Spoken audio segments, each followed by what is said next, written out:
السلام علیکم۔ آج ہم ایک نظر ڈال رہے ہیں عمران خان کی نظریاتی سوچ پر، اور خاص طور پر پاکستان کے جو موجودہ حالات ہیں ان پر ان کا کیا نقطۂ نظر ہے، یہ سمجھنے کی کوشش کریں گے۔ وعلیکم السلام۔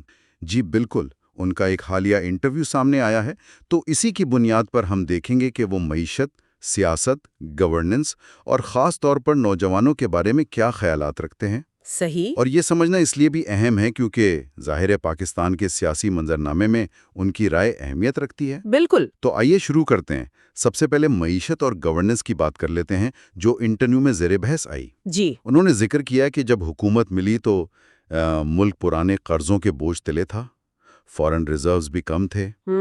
یہ بات تو اکثر دہرائی جاتی ہے۔ جی۔ اور پھر انہوں نے کچھ آپ کہہ لیں سخت فیصلوں کا بھی ذکر کیا، جیسے امپورٹس کو کنٹرول کرنا، ایکسپورٹس بڑھانے کی کوشش کرنا، اچھا۔ اور احساس جیسے پروگرامز کا بھی حوالہ دیا۔ لیکن ان کے مطابق اصل رکاوٹ کیا تھی؟